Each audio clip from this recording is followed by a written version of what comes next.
Bonsoir à toutes et à tous, bienvenue dans cette édition d'information. Tout d'abord, le sommaire. Dans l'actualité ce soir, le Premier ministre poursuit ses consultations nationales avec les acteurs impliqués dans le processus de dialogue. Dr Kassouri Fofana a reçu les représentants de certaines institutions républicaines. Célébration de la 34e journée de lutte contre la sécheresse dans le Sahel, une journée qui met sur la sellette la problématique de l'augmentation de la productivité des terres. Des solutions innovantes sont initiées. Enfin, le centre médical communal de Ratoma rafle sa deuxième étoile d'or. Il a été décerné à la suite d'une évaluation réalisée par JPIGO. Ce financement de l'USAID est un symbole de performance de haute qualité de soins de santé. Voilà pour le sommaire. Encore une fois, bonsoir à toutes et à tous. Bienvenue dans cette édition d'information. Mais tout d'abord, ce décret dès 2019-267 PRG-SGG portant convocation de la 10e session ordinaire du Conseil économique et social. Le président de la République a vu la Constitution, notamment dans ses articles 134 à 100. Article 123 à 124, vu la loi organique numéro 91-04 CTRN du 23 décembre 1991 portant composition, organisation, fonctionnement du Conseil économique et social, notamment ses articles 28, 29 et 30 décrète. Article 1er. Les membres du Conseil économique et social sont convoqués pour la deuxième session ordinaire le mardi 17 septembre 2019 à son siège 6e avenue, quartier Koulouendi, commune de Kaloum. Article 2. La durée de la session ordinaire est de 2 mois. Article 3. Le présent décret qui prend effet à compter de la date d'ouverture de la session sera enregistré et publié au journal officiel de la République Conakry le 12 septembre 2019. Professeur Alpha Condé. Tout d'abord, ce prix décerné au président professeur Alpha Condé aux États-Unis d'Amérique, c'est le prix pour le leadership décerné par l'organisation américaine CFA. Plusieurs personnalités ont pris part à cette cérémonie. Sanasi Keita.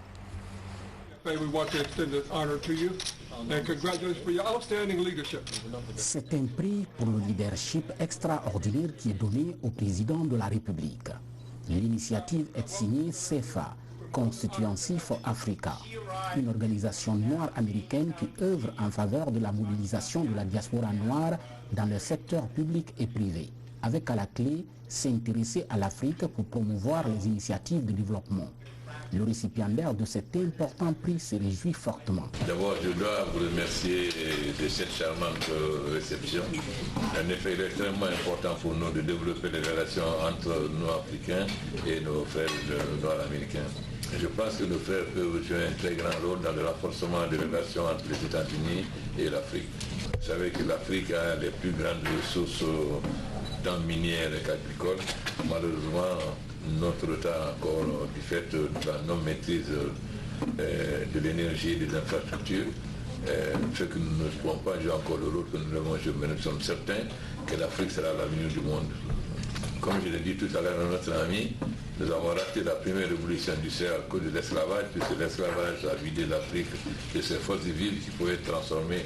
Donc ce qui nous a fait rater la première révolution industrielle. Nous avons raté la deuxième et troisième révolution industrielle à cause de la colonisation. Mais aujourd'hui, il y a une accélération de l'histoire avec les nouvelles technologies.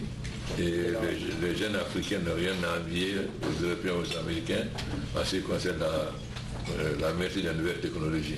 Et après, nous avons Keita ici qui a gagné un prix international à Genève, qui a montré donc que l'Afrique est en plein, voilà, qui a gagné le prix. Notre volonté est d'être dans le plein pied dans la 4e révolution industrielle. Parce que cela peut nous permettre de rattraper rapidement les pays développés parce que nous n'avons pas besoin de passer par les différents stades auxquels ils sont passés. Mais pour cela, nous avons besoin d'un certain nombre de choses. Que notre jeunesse maîtrise parfaitement les nouvelles technologies, que nous avons l'énergie pour ne plus vendre nos produits bruts, mais vendre nos produits transformés pour plus de valeur. Et nous avons besoin des infrastructures pour développer les relations entre les différents États et pouvoir exporter nos produits. Évidemment, tout cela en bénéficiant aussi d'un système performant de santé parce que pour que nous puissions bien travailler, il faut qu'on soit en bonne santé.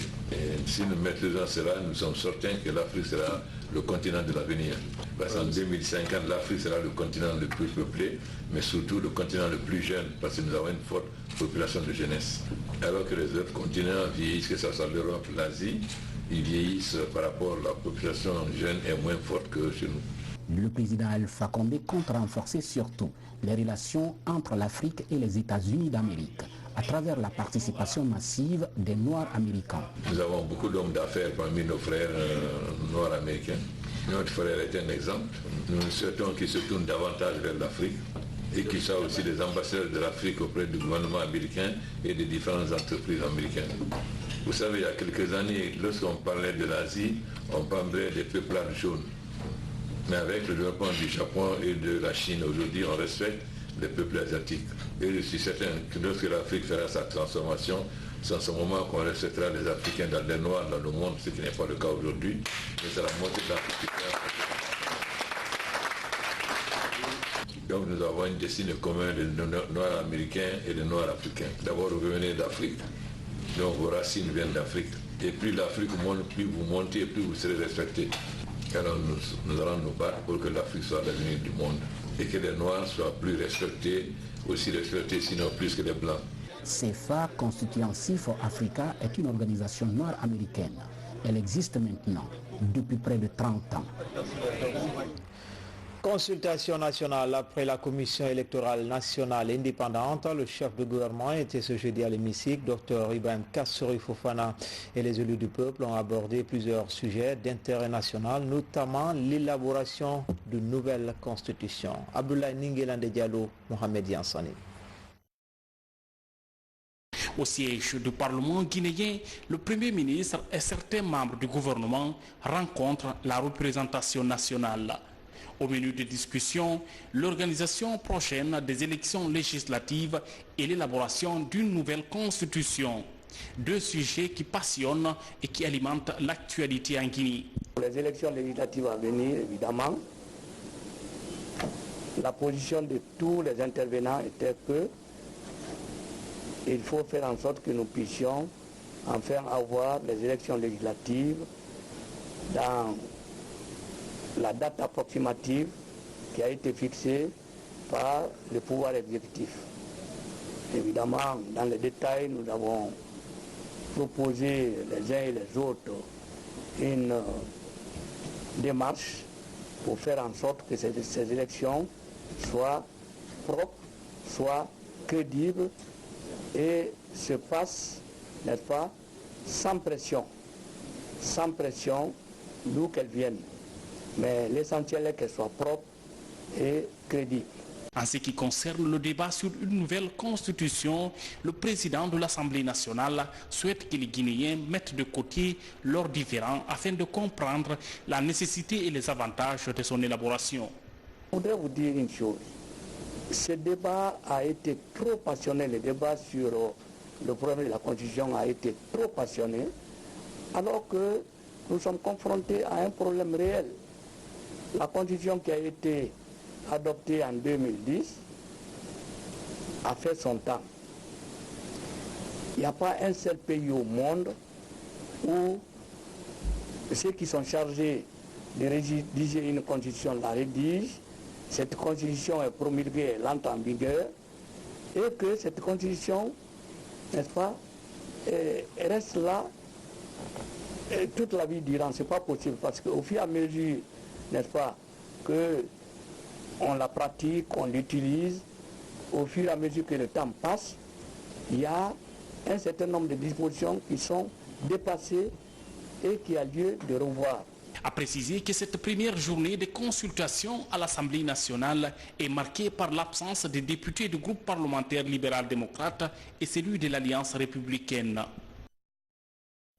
Après l'Assemblée nationale, le Premier ministre a reçu dans le cadre des consultations nationales successivement le médiateur de la République, la présidente du Conseil économique et social et la présidente de la Haute Autorité de la Communication avec les représentants de ces différentes institutions. Il s'agit de discuter des questions liées à la vie sociopolitique du pays. Hadi Kamara.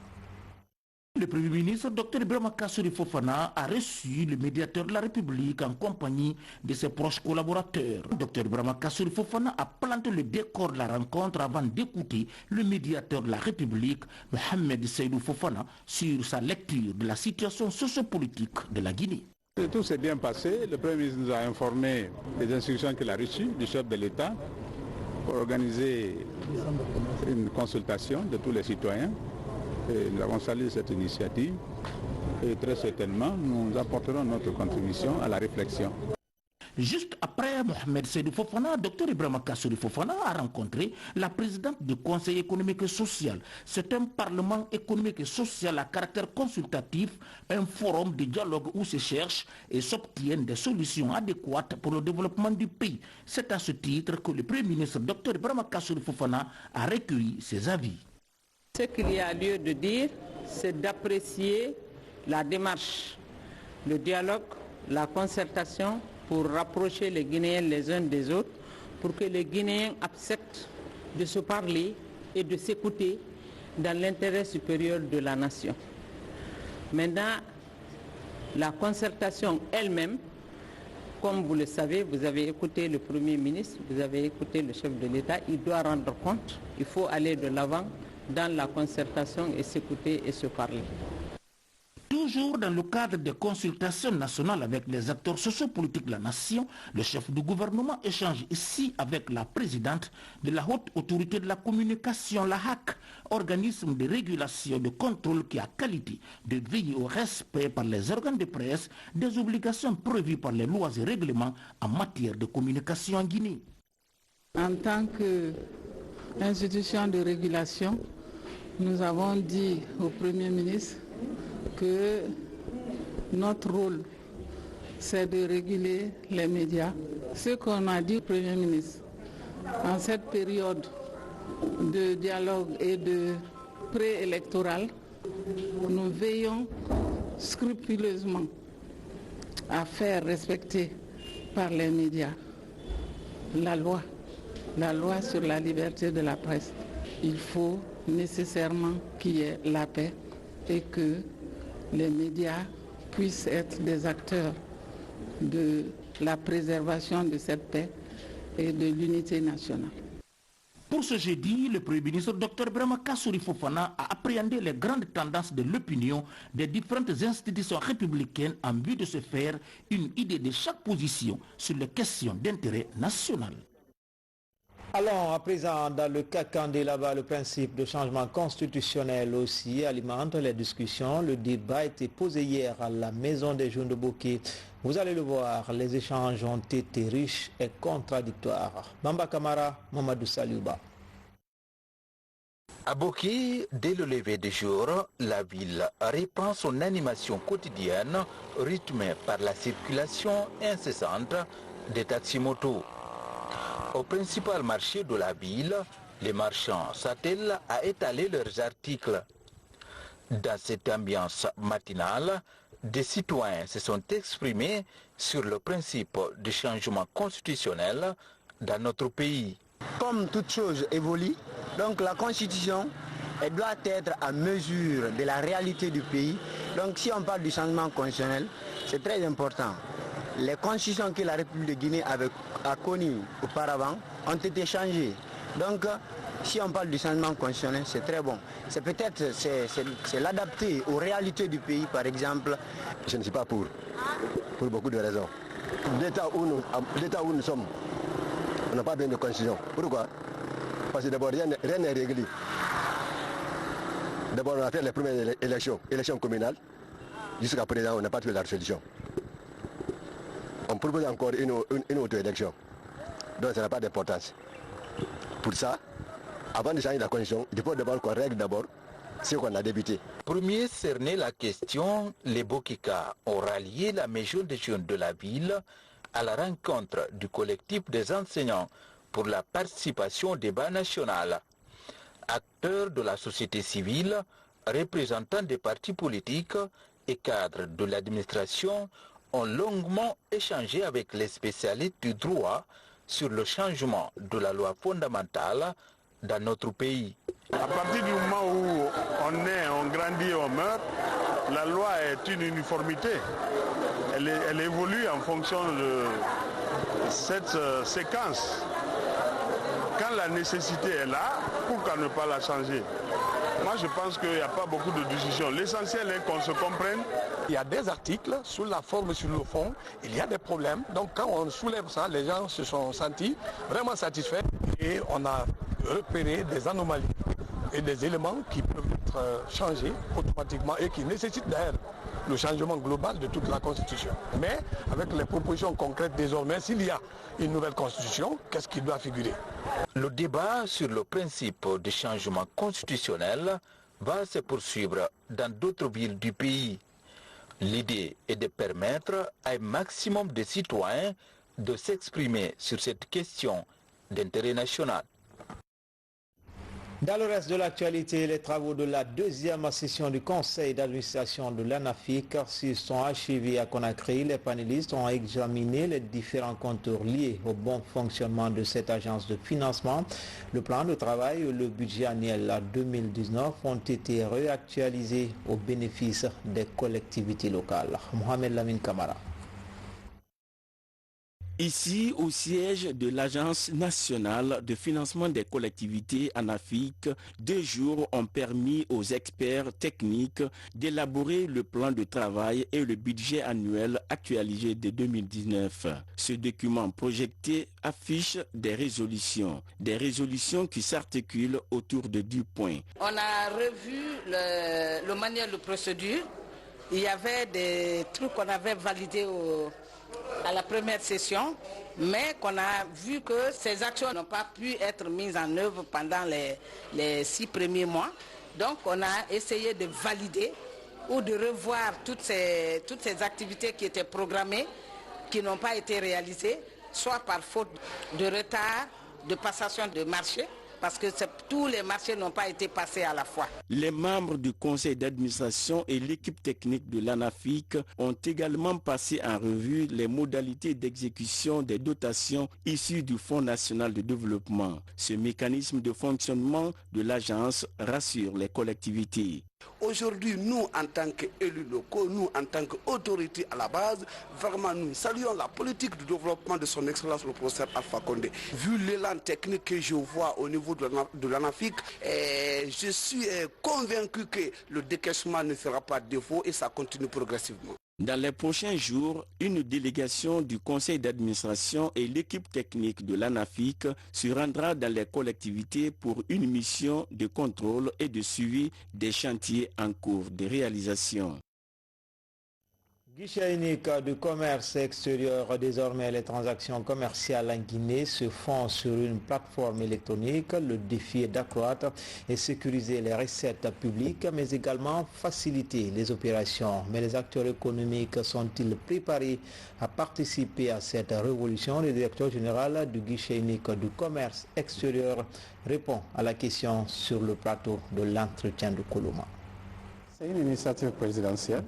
Et qui parle d'initiative présidentielle parle vraiment du sérieux qui va autour de ça. Et la Guinée s'est rassurée de tous les défis qui peuvent être liés à ça. Donc ça a pris du temps.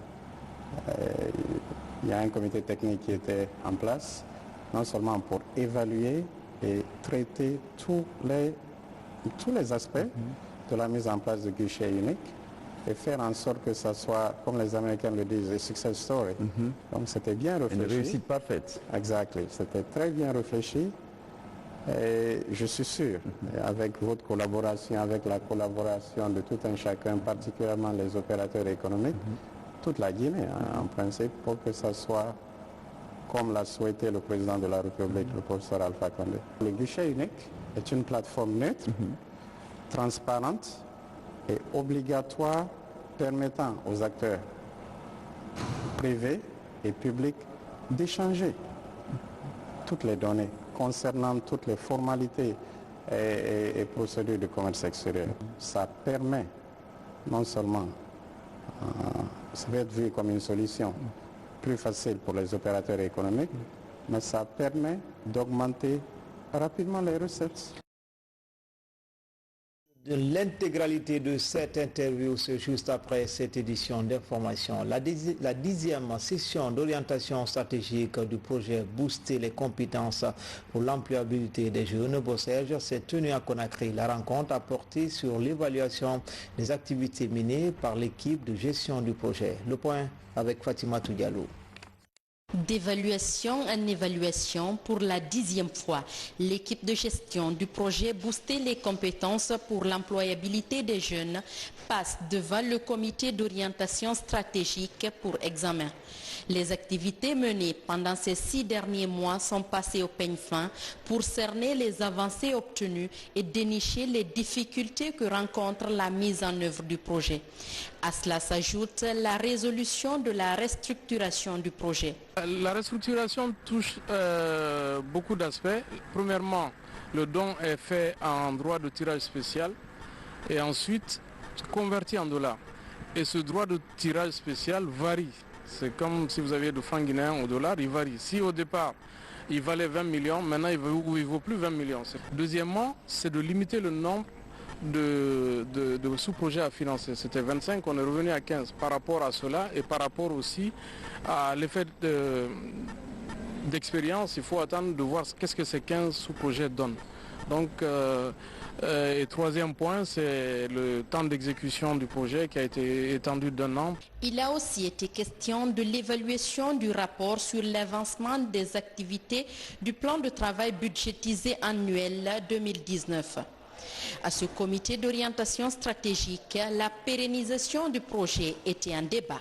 Nous avons examiné ces différents aspects, bien sûr assortis d'échanges et de décisions fortes pour la meilleure mise en œuvre de ce projet en impliquant l'ensemble des partenaires. Et donc nous sommes satisfaits et nous sommes sûrs que le projet Booster les compétences pour l'employabilité des jeunes va continuer à être bien mis en œuvre dans l'intérêt exclusif des jeunes et bien sûr de pérenniser ce projet qui est très important pour la Guinée. Nous allons nous concerter au niveau du gouvernement, mais aussi avec le secteur privé pour les impliquer davantage dans ce projet qui est très important puisqu'il s'agit du capital humain dont elles ont besoin.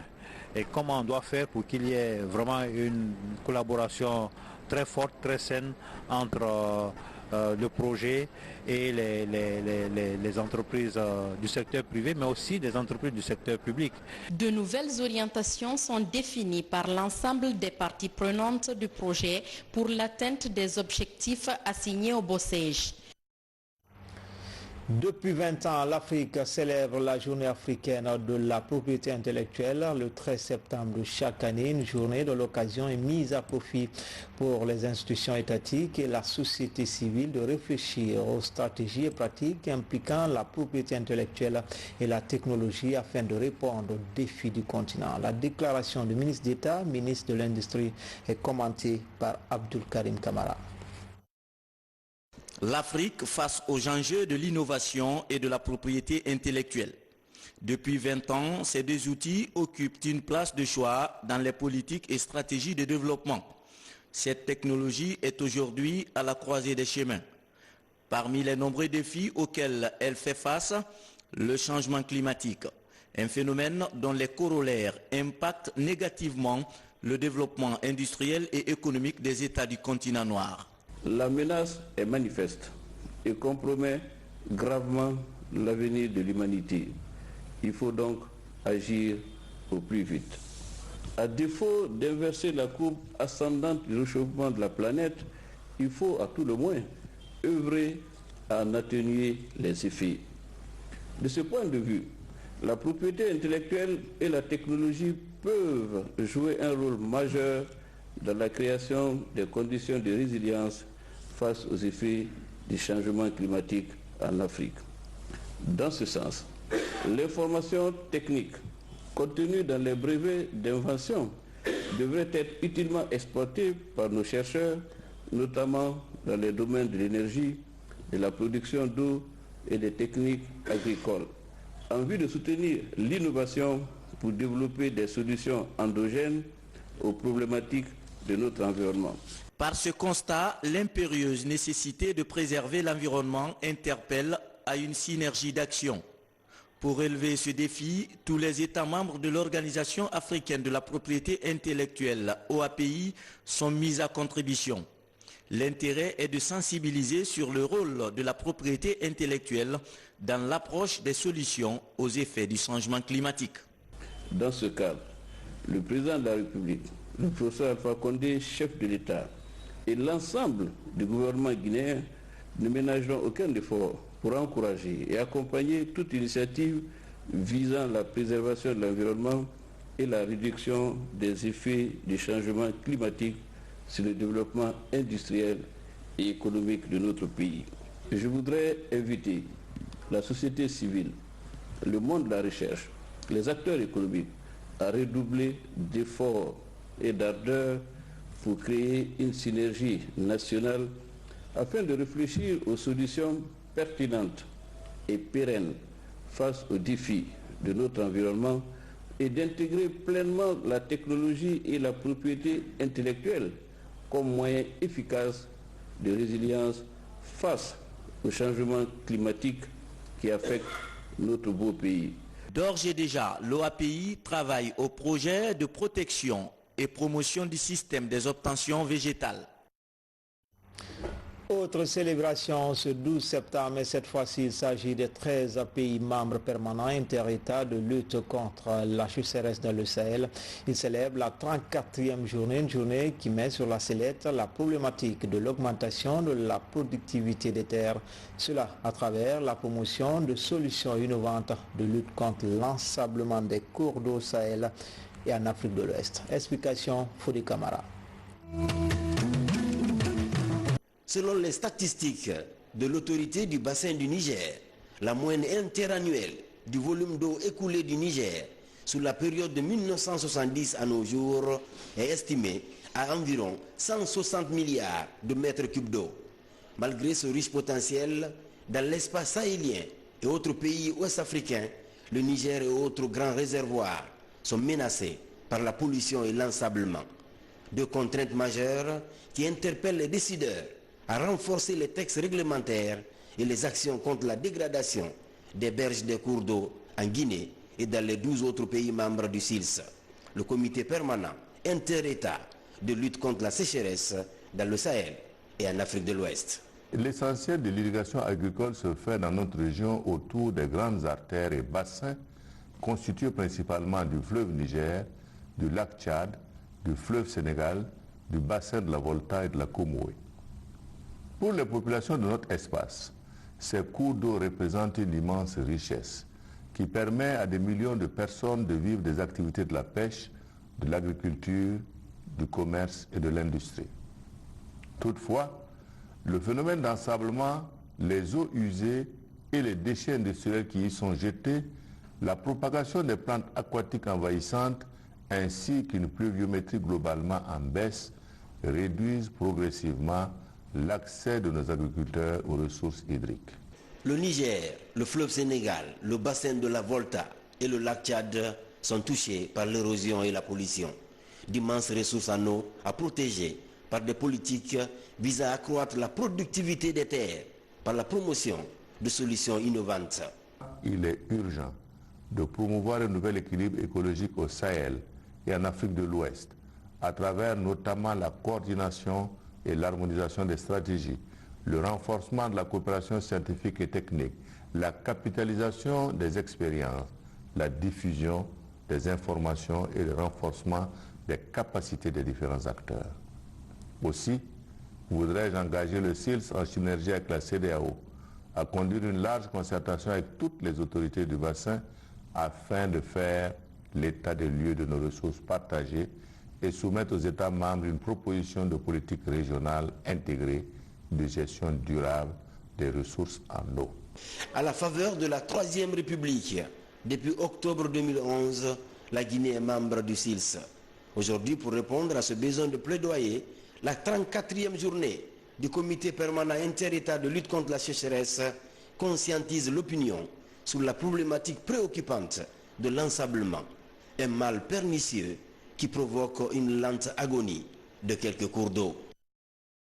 Le centre médical communal de Ratouma est retenu parmi les structures sanitaires du pays les plus performantes. C'est à l'issue d'une évaluation réalisée par JPAEGO sur financement de l'USAID. Les responsables de la structure sanitaire ont reçu officiellement le symbole de la performance de haute qualité de l'offre de soins dénommée Étoile d'Or. Hadia Toubari. Pour la deuxième fois consécutive, le centre médical communal de Ratouma décroche le symbole Étoile d'Or. Une distinction honorifique obtenue à l'issue d'une évaluation sur la qualité des prestations de soins à tous les niveaux du centre hospitalier. Et surtout, l'hygiène et l'accueil des patients qui constituent des critères majeurs de l'évaluation. C'est une joie immense pour moi d'avoir cette deuxième étoile. C'est la performance des qualités de soins, de la propreté, de la manière d'accueillir, de la manière de les soigner et de bien les tenir. Tout ça là, ça compte. Donc tout le personnel du CMC s'est engagé pour avoir cette deuxième étoile. Les traitements sont bien faits, ils s'occupent très bien de mes enfants. Notre soldat aussi c'est ici. L'accueil est chaleureux. C'est très bien quand même, je ne me plains pas. Dans l'approche de la gestion de la qualité des services basés sur les standards de performance et de la reconnaissance est inclus un aspect phare, celui du management en matière de ressources humaines et de la gestion efficace de l'équipement sanitaire. À ce niveau, le centre obtient une performance de 90%. La note est récompensée par la mise à disposition de nouveaux matériels médicaux, de soins obstétricaux et néonatales d'urgence. Pour encourager une équipe qui travaille, il faut les récompenser. C'est ce qui a fait que JPAEGO, à travers le projet HSD, on a envoyé tous les équipements pour encore renforcer davantage leur plateau technique et pour que les soins de qualité soient toujours améliorés. Le centre médical communal de Ratouma couvre 7 quartiers pour une population estimée à 129 000 habitants.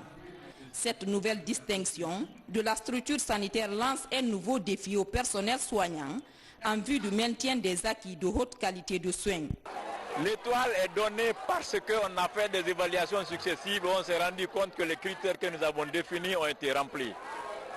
Mais si un jour il y a un relâchement dans l'application de ces critères et qu'une évaluation se rende compte que les points qui sont obtenus sont en deçà du minimum acceptable, cela veut dire que les efforts de progression sont arrêtés par la structure, donc nous retirons l'étoile pour leur faire comprendre qu'il faut encore repartir à zéro et que les activités doivent être soutenues de manière continue. L'évaluation des différents centres hospitaliers du pays est une initiative du projet Haute Qualité de Services de Santé pour le développement avec un financement de l'USAID. Pour cette deuxième évaluation, le CMC de Ratouma est l'une des 38 formations sanitaires à rafler ce symbole de performance. À présent, l'actualité nationale sous forme de télégramme, les images sont commentées par Alpha Isiagaba. C'est une formation de renforcement des capacités des acteurs électoraux. Les travaux ont porté sur 4 modules: l'organe de gestion des élections, le rôle et la responsabilité de la CENI et le mode du scrutin. L'objectif de cette formation, c'est quoi? C'est outiller les démembrements pour les permettre de connaître leur rôle et responsabilités et surtout connaître les organes de gestion des élections et connaître la Déclaration universelle des droits de l'homme et aussi les différentes institutions qui organisent les élections, c'est-à-dire la Constitution, la loi organique, et les faire comprendre aussi le code électoral, le code des collectivités, les instruments internationaux et nationaux, et même les principes des organes de gestion et surtout les types des organes de gestion.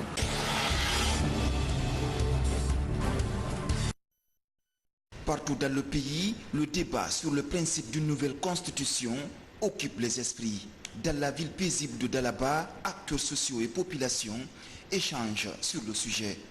Les étapes d'adoption d'une nouvelle constitution et la nécessité de faire évoluer certains textes conformément aux réalités nationales.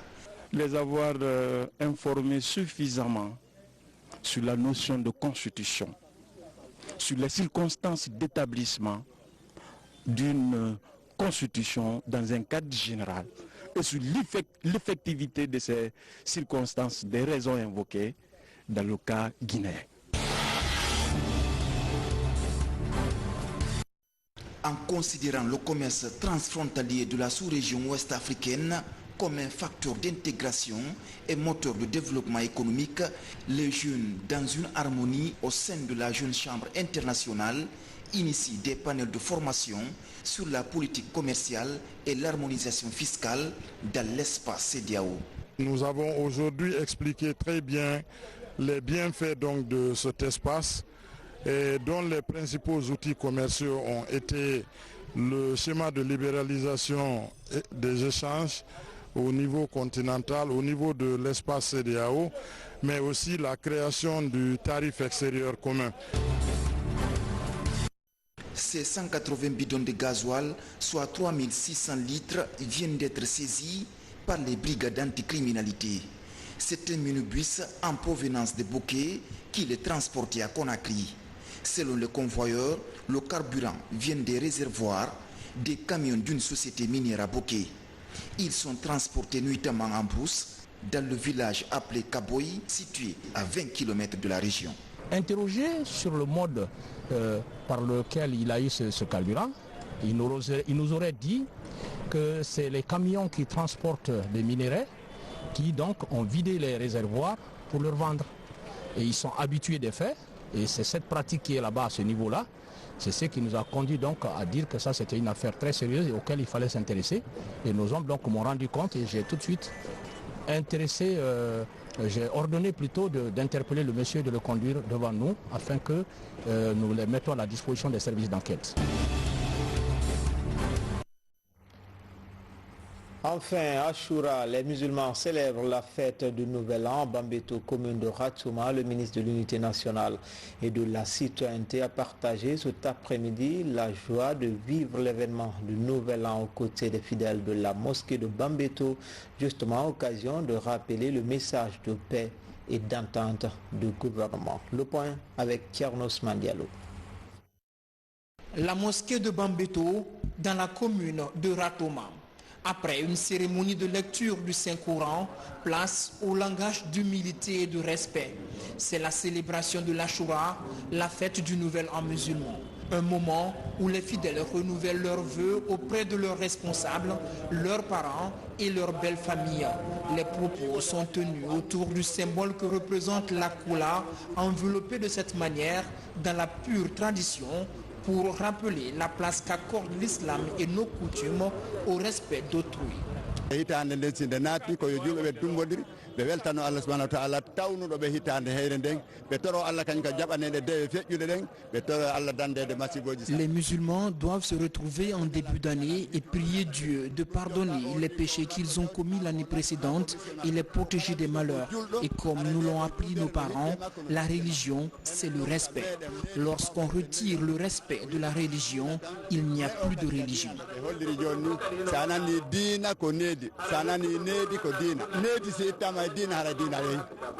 Le ministre de l'Unité nationale et de la citoyenneté, prenant part à cet événement, a transmis le message du gouvernement relatif à la promotion de la paix et à la préservation des valeurs d'harmonie que l'on cultive au sein de nos communautés dans la pratique de nos us et coutumes. Puisque cette année et cette conférence mariait à la fois la religion, le respect de nos traditions dans le cadre de l'éducation et de la formation, eh bien nous avons jugé utile de rehausser la présence du gouvernement à cette manifestation. Parce que comme vous le savez, et religieux et pouvoir, ce que nous prêchons, c'est la paix, c'est l'entente, c'est la culture, c'est l'éducation. Une rencontre religieuse ponctuée par une conférence islamique au cours de laquelle a été développé le thème sur le sens de l'Achoura. Pour rappel, et selon les Saintes Écritures, c'est durant le 10e jour du premier mois du calendrier lunaire que plusieurs miracles se sont produits, comme la victoire définitive de Moïse sur Pharaon. C'était tout pour cette édition d'information. Grand a été le plaisir pour moi de vous servir pendant ces 4 jours d'affilée. À bientôt, Inch'Allah.